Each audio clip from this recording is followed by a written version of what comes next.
Monsieur le Président, Monsieur Louali, Mesdames et Messieurs les membres de l'exécutif, chers collègues élus, honorable assistance, S-Julf Laoul.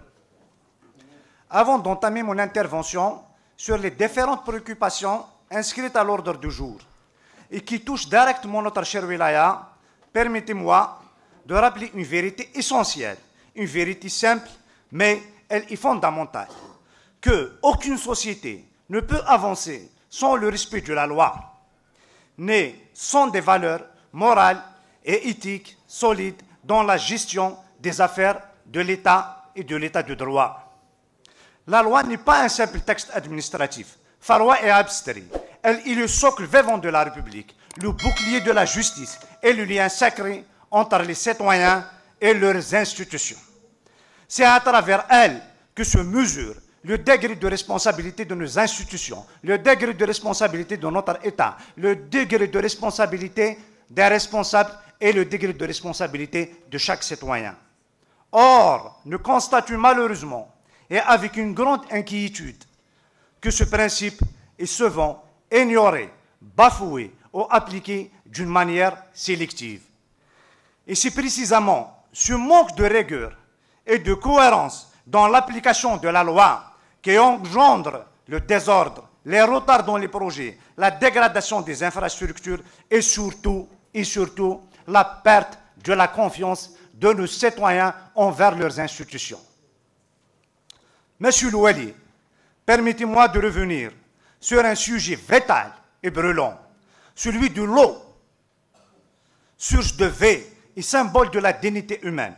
Je vous ai interpellé le 29 septembre 2025 sur cette crise qui frappe durement nos concitoyens au niveau de la commune de Dara al-Mizan, notamment les trois villages Sanana, Ishkuran, Mamar. Je vous ai dit avec gravité qu'une famille souffre de soif, que l'eau bien vitale est devenue un luxe inabordable, que tombe parfois plus de 6 000 dinars par mois à des foyers modestes, très modestes même. Or, à ce jour, aucune réponse m'a été adressée. C'est non seulement un silence préoccupant, mais une violation flagrante de la loi, notamment de l'article 37 relatif à la wilaya, qui garantit le droit d'interpellation et le devoir de l'exécutif de répondre. Permettez-moi de le dire avec respect, mais avec fermeté, que ce silence est une faute, un mépris pour cette Assemblée, une entorse grave à l'esprit de la République et à l'État de droit. Le respect de la loi n'est pas facultatif, M. Louali. Le respect de la loi n'est pas un choix et un devoir moral, républicain. C'est cela l'État de droit que nous devons défendre et bâtir ensemble. Et je suis convaincu qu'il n'y a que l'État de droit qui puisse protéger chacun d'entre nous, y compris vous, M. Louali.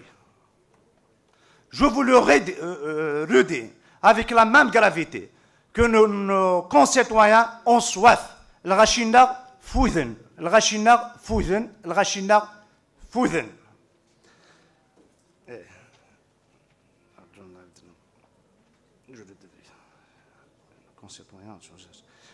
Nos concitoyens ont et cette soif n'est pas seulement celle de l'eau, c'est aussi celle de justice, d'écoute et de respect, surtout de justice et de respect.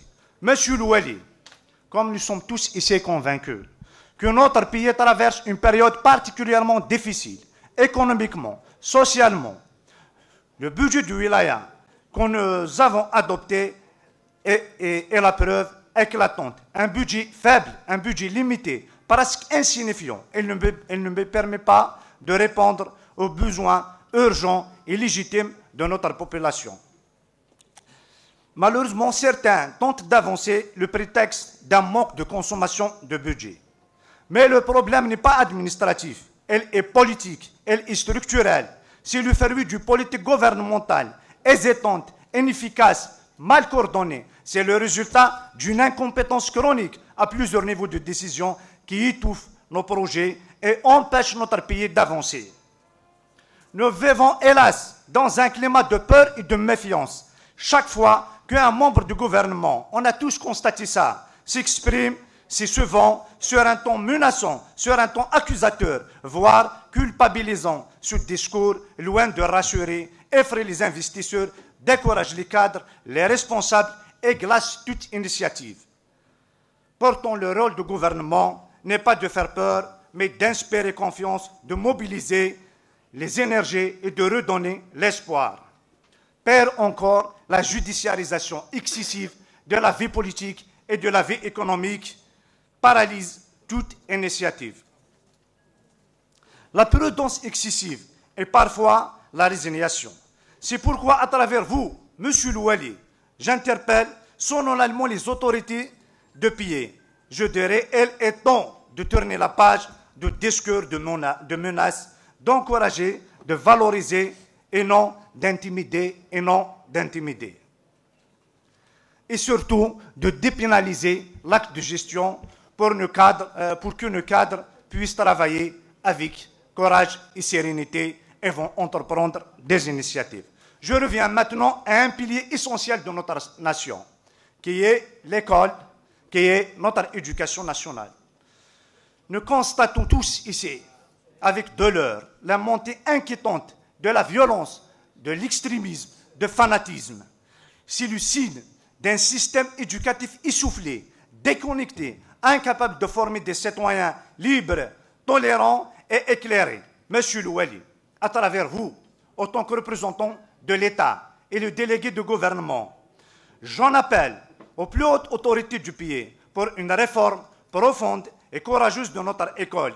Une école qui forme des esprits éveillés, des citoyens conscients, des patriotes attachés aux valeurs de paix, de tolérance et de la liberté et de démocratie. Monsieur Louali, je veux aussi attirer votre attention sur l'état alarmant de la santé publique et l'environnement de notre wilaya. Dans plusieurs communes, les réseaux d'assainissement se déversent à ciel ouvert, partout dans des communes. Polluant les sols, touchent à les nappes phréatiques, touchent la faune et la flore et détruisent la nature. En 2025, encore les réseaux d'assainissement se déversent à ciel ouvert. C'est inadmissible, c'est inacceptable et c'est honteux.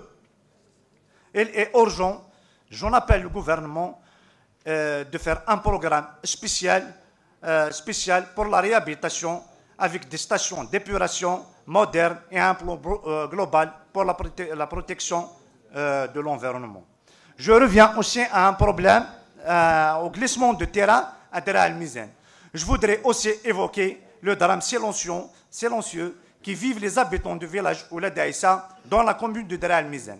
Ce village a été frappé par des glissements de terrain dévastateurs provoqués, selon les habitants, par des travaux publics liés à la pénétrante Bouira, Tézéouzo. Les premières mesures de relogement sont à saluer. Les premières mesures de relogement, mais elles restent insuffisantes. Et il faut indemniser équitablement les familles, réparer les dégâts. La loi est claire. Comme je suis un praticien de droit, l'article 124 في المسؤولية التقصيرية واضح. كل من تسبب بضرر مطالب بالتعويض. هذا قانون. C'est-à-dire, tout dommage causé par autrui doit donner lieu à une réparation juste et immédiate. Revenons aux zones d'activité. Un immobilisme alarmant qu'aux zones d'activité. Certains sont en cours de création depuis 1985. C'est une situation absurde et injustifiable. L'investissement est au point mort et le chômage atteint des niveaux insupportables. La preuve est notre budget du wilaya, trop faible, est devenu un simple budget de fonctionnement, pour ne pas dire de survie, un budget insignifiant. Je reviens à la conservation foncière.